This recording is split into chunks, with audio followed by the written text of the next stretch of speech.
gente aplaude no teatro, no cinema, no Maracanã. E o Senhor, Ele é digno de ser adorado através das nossas palmas. Amém? Aleluia. Abra tua Bíblia comigo no livro do Gênesis, capítulo 6. Aleluia. Nós vamos ler um texto muito conhecido. Você que tem o hábito de anotar, pode anotar. Eu dei um título a essa mensagem e ela se chama Salvação do Justo. Qual é o nome da mensagem? Isso aí, salvação, obrigado, do justo. Tem justo aqui? Tem justo aqui? Tem justo aqui? Você pode levantar sua mão. Se você tem dúvida, eu vou tirar sua dúvida hoje, porque você é justificado. Você está aqui porque você foi justificado. Não pela nossa justiça, mas a justiça daquele que primeiro nos amou. Amém?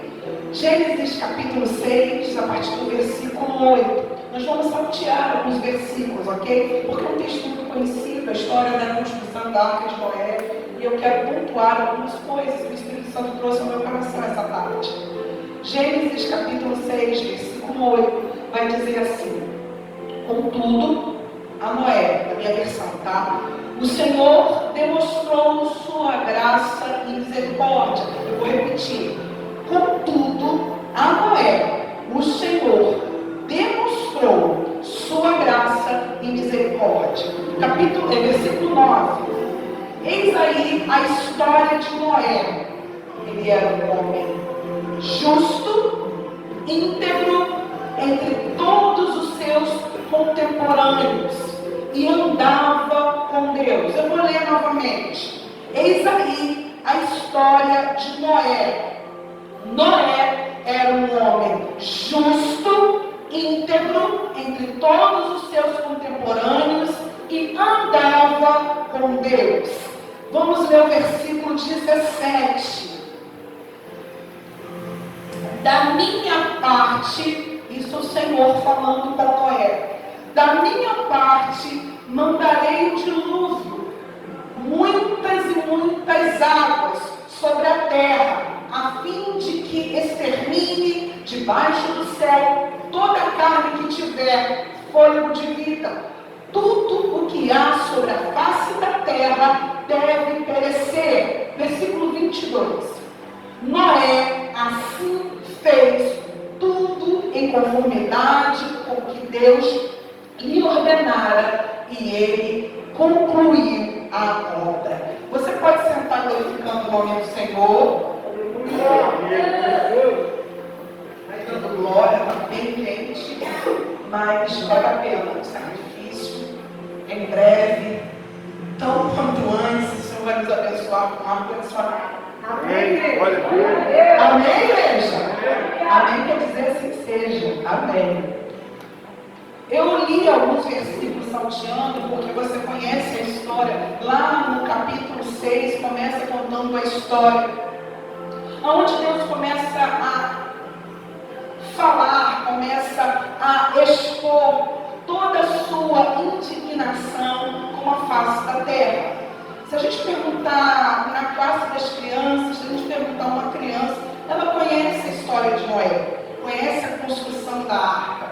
Não precisa ser frequentador de igreja, todos conhecem a história, porque é uma história muito emblemática, cercada talvez até de algum mistério. Tem alguns céticos que não acreditam que isso aconteceu, mas a ciência já provou que isso aconteceu. Já se sabe o local onde a arca parou, no Monte Ararat, já se encontraram resíduos da arca. Enfim, não é mentira, é verdade, porque tudo que está na Bíblia é a palavra de Deus, é verdade. E se você pegar, você já leu, eu não sei, eu creio que todos aqui já fizeram leitura da história de Noé, da construção da arca. A Rede Record fez uma novela, Gênesis, contando de uma forma muito interessante, obviamente, com algumas aberturas da licença poética, para algumas coisas que estão na novela. Não vai estar, não tem como, gente. Mas a base é aquilo que nós vimos. E se você ler no capítulo 6, você vai ficar um tanto enquanto espantado. Eu já vi ali por muitos anos, várias vezes, a história do capítulo 6. Mas se você começar a ler cada versículo, tem algumas Bíblias que, aonde está a fala de Jesus, de Deus está em vermelho. Você fica um pouco espantado. E se você não pegar a palavra com fé, pedir ao Espírito Santo que filtre, que te ensine, que te leve ao entendimento, na tua mente pequena e humana, a gente até pula da Rose, diaconisa Rose. Porque você vê uma fala carregada, eu não sei nem como colocar isso. Não é uma ira humana, é a ira de Deus. Deus estava literalmente com raiva da humanidade, decepcionado, triste com aquele tempo. E aí eu lendo de novo, Lívia, eu fui fazendo algumas perguntas ao Espírito Santo e disse assim, caramba, historicamente, hoje o mundo, a humanidade é bem maior do que naquela época.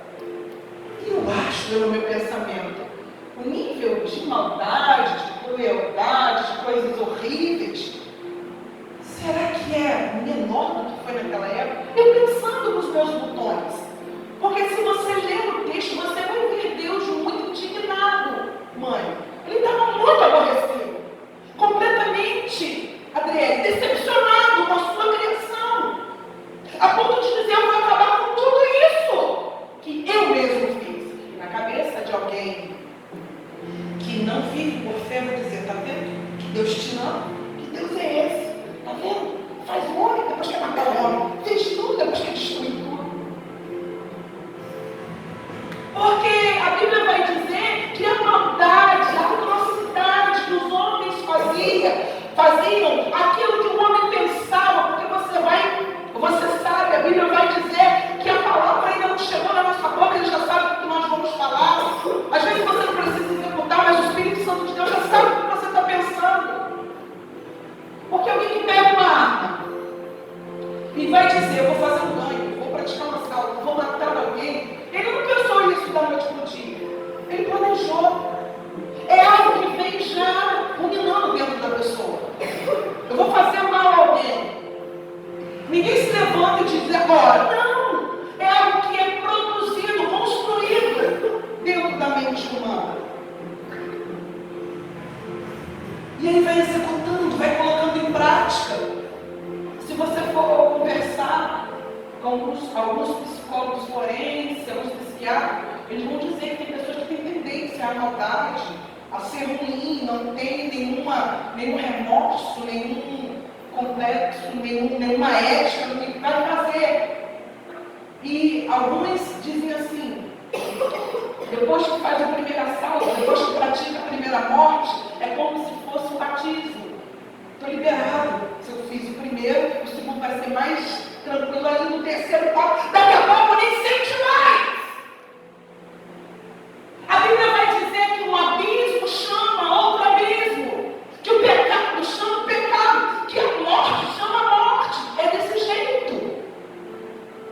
E Deus vai ficar totalmente cheio, porque saiu do controle, não do controle dele, mas daquilo que ele planejou para o homem.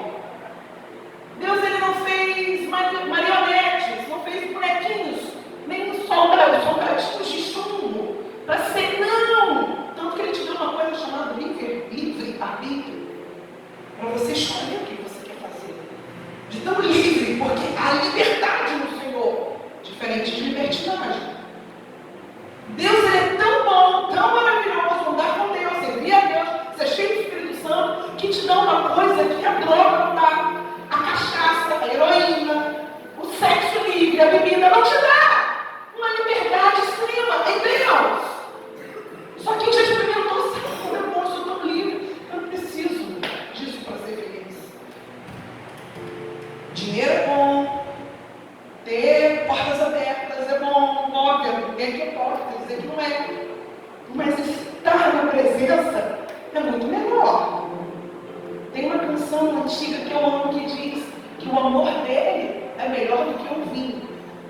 E o bom apreciador de vinho, gente, tem vinho que vale o ouro. Não no valor, mas no prazer de se estar naquele momento, beber, é melhor do que qualquer coisa. A liberdade do Senhor.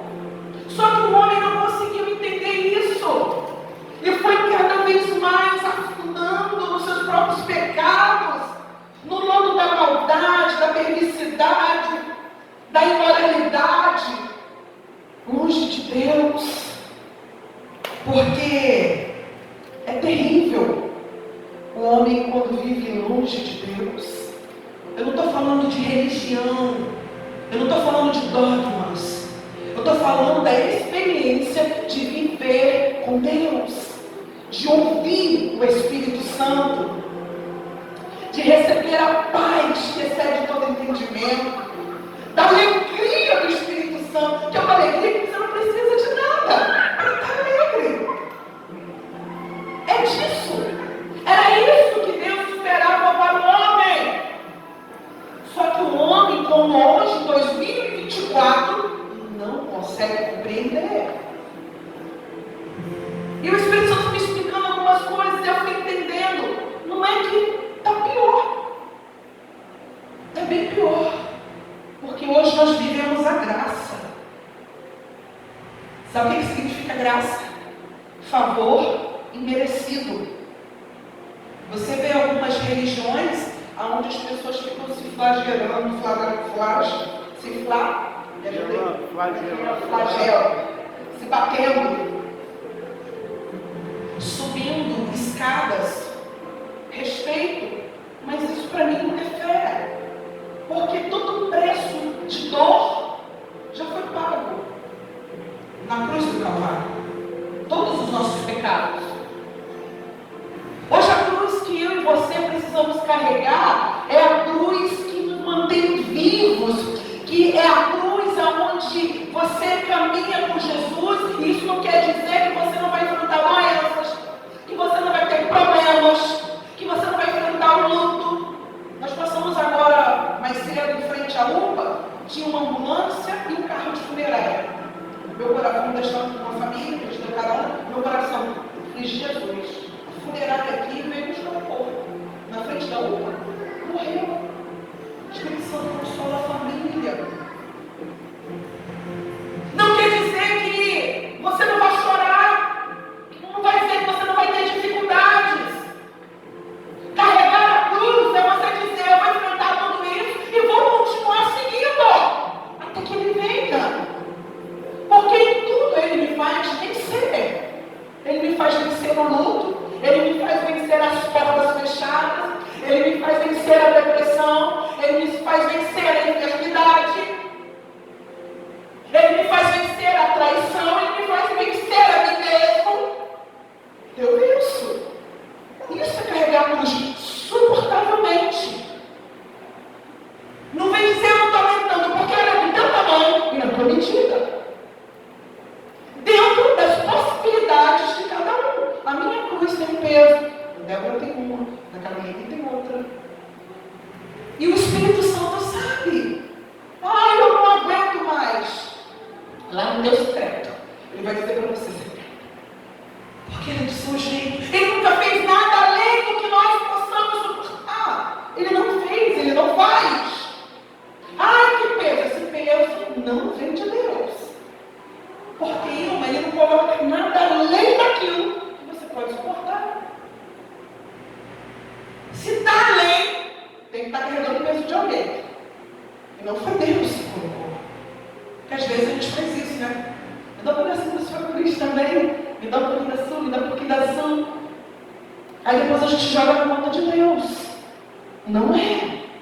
É suportável, diga. É suportável. E mesmo quando for insuportável, Ele vem e te estende a mão. Te socorre. Ele nunca te deixa só. E nunca vai te deixar só. Só que aquele povo não entendeu. E Deus, quando olha para a terra, por isso que o título da mensagem é A Salvação do Justo. É o que me chama a atenção. Deus, Ele é soberano, poderoso, onisciente, onipotente. Uma decisão de Deus é irrevogável. Pronto, e acabou. Se Ele quisesse, Ele nem saberia. Acabou todo mundo, Ele nem sabia o que aconteceu. Não sabe nem de onde veio. Só que a Bíblia vai dizer que Ele olha e vê Noé. Tu imagina isso? Um povo inteiro, uma nação. pessoas, animais, lugares, crianças, adultos. É assustador. Todo tipo de ser vivente, a Bíblia vai dizer, tudo que respirava, tudo que tinha vida. Ele disse, eu vou acabar, porque não dá mais. Tamanha era a agressão aos céus. Porque tudo que a gente faz aqui na terra, preste atenção no que eu vou dizer, porque tem gente vivendo, parece que não tem. Isso é aqui, não. Tudo que se faz aqui na terra, reflete no céu. Eu não sei se você já ouviu isso, na história eu estou ouvindo. Tudo que se faz aqui, reflete, está conectado com o mundo espiritual. Eu não sei se você tem noção disso. Isso chegava como uma agressão a Deus. E Deus decide, vou acabar com tudo. Só que ele olha para Noé.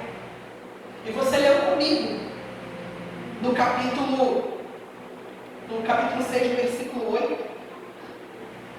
No 7, Deus vai declarar: farei desaparecer da superfície do solo os seres humanos que criei. Todos os homens, os grandes animais, até os pequenos seres. Sabe o que isso quer dizer? Desde o elefante, a formiguinha, parece uma formiguinha lá em casa, a bicha era um cisco. Se você pegar ela, você já mata ela. Um dia, quem já pegou a formiguinha? É um negocinho de nada.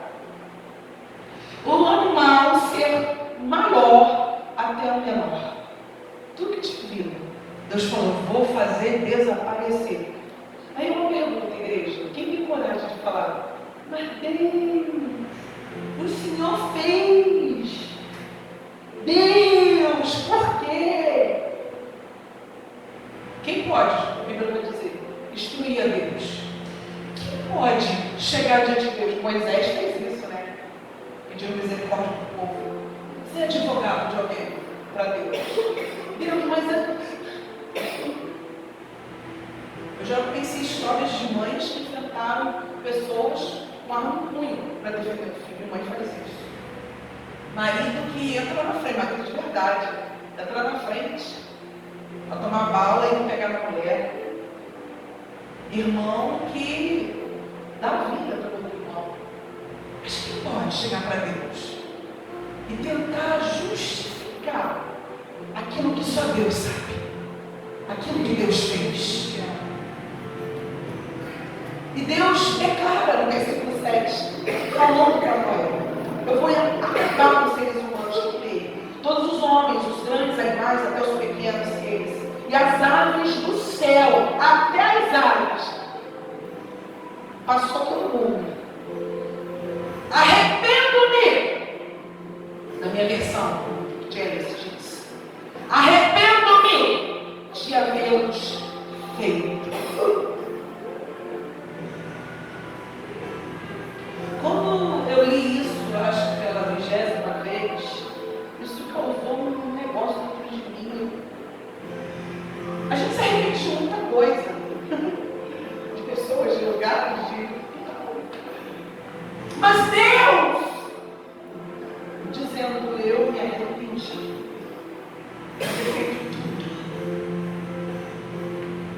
Porque, na verdade, o homem não entendeu nada. Então, vai acabar. Só que quando existe um justo, e eu comecei o culto perguntando se tinha justo aqui, todo mundo, e tem que levantar a mão, sim, porque é verdade. O sangue dele, vertido na cruz do Calvário, te justifica, te deu salvação. Faz assim com a tua mão. Tu tá com, faz assim com a sua mão. Você tem um passaporte aí te dá nas mãos. Para entrar na morada santa. Só que isso não é mérito nosso. Ele já pagou. O que eu tenho que fazer então, pastora? Ser dele. Me entregar para ele. A Bíblia vai dizer que ele olha para Noé. Ele olha para Noé. Ele sabe quem é Noé. Ele sabe o que Noé pensa. Ele sabe o que Noé fala. Ele sabe Eis aí a história de Noé, versículo 9. Era um homem justo, íntegro, entre todos os seus contemporâneos e andava com Deus. Esse versículo, ele abre parênteses para muitas coisas. Deus tem seus favoritos, Deus tem seus escolhidos, tem alguém melhor que alguém. Fulano ora mais, fulano é mais crente, o outro é mais santo. Ninguém pode fazer essa comparação. A Bíblia vai dizer assim no livro de Salmos, se não me engano: pesa-me em balanças fiéis. Você tem noção do que é isso? Você falar para Deus: pesa-me, Jó faz essa pergunta. Pesa-me em balanças fiéis. Mas ele ainda diz assim: que elas estejam corretas, para que não haja nenhuma dúvida de quem eu sou diante do Senhor. Alguém pode pensar: nossa, que audácia. Porque Jó sabia quem era ele e o que Deus era para ele. Não diferente de Noé, aonde a Bíblia vai dizer que era um homem justo, íntegro, totalmente diferente daquele povo, e andava com Deus.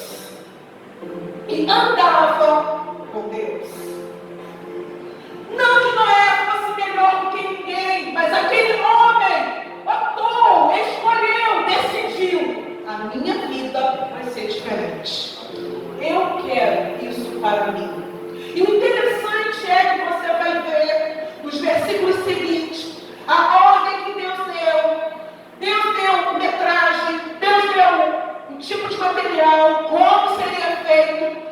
E Jó e Noé, como um bom homem de Deus, porque todo homem de Deus é obediente a Deus, obedece sem tirar nem pôr. A Bíblia vai dizer que Deus fala para ele: pega isso, entra você, pega sua mulher, pega um animal de cada par e entra na arca. Entra você, pega sua mulher, pega seus filhos, as mulheres dos seus filhos e um animal de cada par e entra. Vamos lá. Será que a mulher de Noé, os filhos, as noras, tinham o mesmo nível de entrega, de obediência e de intimidade com Noé? Alguém saberia me responder? Ele tem? Tinham? Não.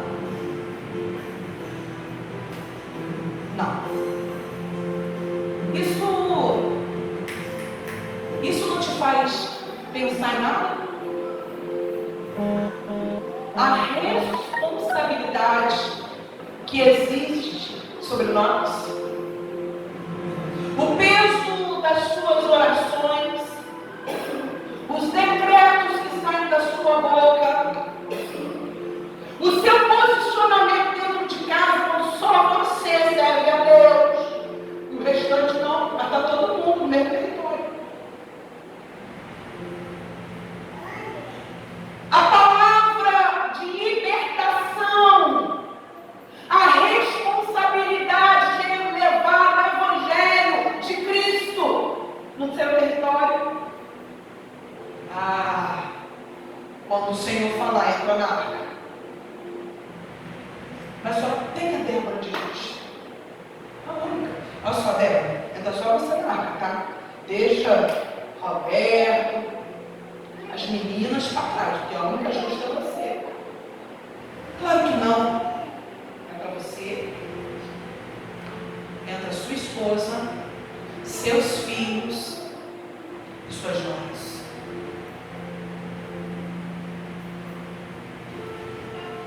Você pode repetir comigo: Deus está guardando minha casa através da minha vida. Só você que quer aplaudir.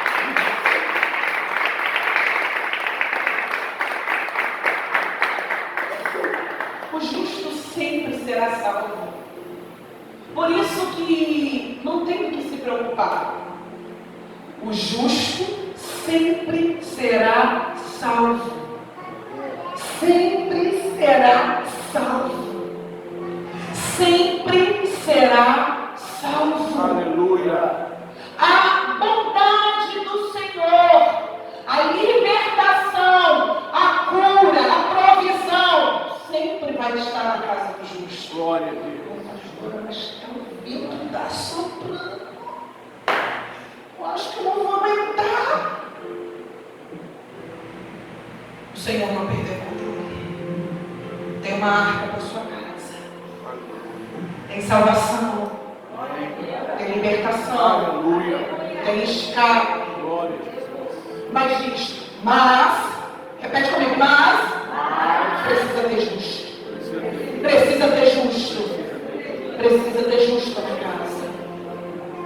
E essa justiça não tem nada a ver com ser melhor do que alguém, mais certo que alguém, justiça própria, não! É a justificação que vem através do sangue do Cordeiro, através das atitudes, das escolhas que aquela pessoa decide viver. O capítulo 6, o versículo 7 vai dizer que ele era íntegro, justo e andava com Deus. Tinham características em Noé.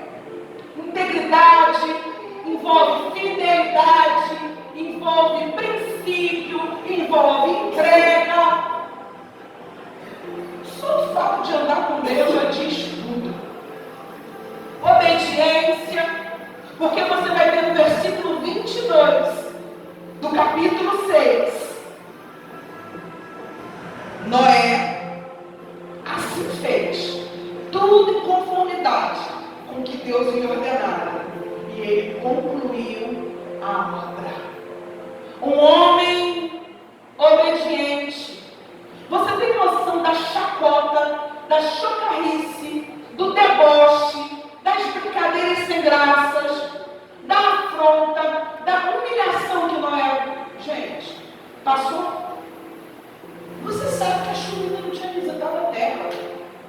E esse homem anunciando: Deus vai acabar com tudo, gente. Para com isso. Deixa disso. Muda. Vem para a igreja. Entra numa célula. Deixa esse pecado. Se batiza. Se entrega ao Senhor. Larga esse vício. Toma jeito. Para com essa prática. Para com isso. Deus não está nisso. Ai que fanatismo, ai que chatice, ai que bobeira. Ih, tá ficando doido, hein? E Noé, José Carlos, betumando, pregando, fazendo, botando lá as madeiras, a arca ganhando forma, o povo passando, rindo, debochando. E Noé do propósito.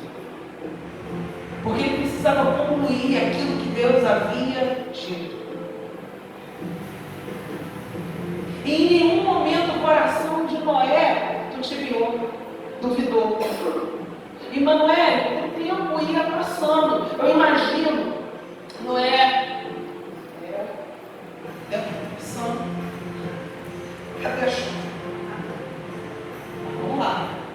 O trabalho, o esforço de Noé, talvez até a sua mulher. Homem, será que isso mesmo? Os filhos, pai, eu me zoando lá no trabalho, estão rindo de mim. Ó, teu nome está na internet. Se tivesse Facebook hoje, hein? Alguém já tinha pintado. KKKK, já tinha virado meme. E Noé no seu propósito. No versículo 17, do mesmo capítulo 6, eu achei algo muito interessante, porque Deus diz assim: da minha parte, mandarei um dilúvio. Na parte A, versículo. Da minha parte, vai vir água. Vou complementar aqui. Da sua não é? É crer, obedecer e fazer o que eu estou mandando, que é construir a arca. Da minha parte, eu já decidi. Vou acabar com tudo. Mas eu estou garantindo você, que você, sua casa, sua família, os animais que eu pedi para você separar, para que a espécie volte, a procriar. Entre na arca. Eu faço a minha parte e você faz a sua. Isso não quer dizer nada para você, não? Ei! Deus, ele está fazendo a parte dele. E a sua parte? O que você está fazendo? O que eu estou fazendo? Porque fato é, na hora certa, o dilúvio vem. Na hora certa, aquilo que Deus falou, se Ele falou, vai acontecer. Não tem gente doente, não tem criança pequena, não tem gente com problema, agora não, mais tarde, hoje não tem, vai acontecer. Ah, mas é meu filho, ah, meu marido, não tem, vai acontecer. Isso fica para uma outra ministração, mas eu já vou pincelar. Jesus está voltando. Glória a Deus. Ele vem. E não vai ter desenrolo. Não porque agora era, não agora. Foi. Ele vem. Ele está vindo. Vai acontecer. E a palavra de Jesus diz que será como naqueles dias. Fica de pé, gente. Será como naqueles dias. Ah, que bobeira. Desde que eu me entendo por gente, fala que Jesus vai voltar. Minha bisavó já morreu, minha avó já morreu, e até agora nada. Ele vem. Ele vem. Ele vem. O interessante é que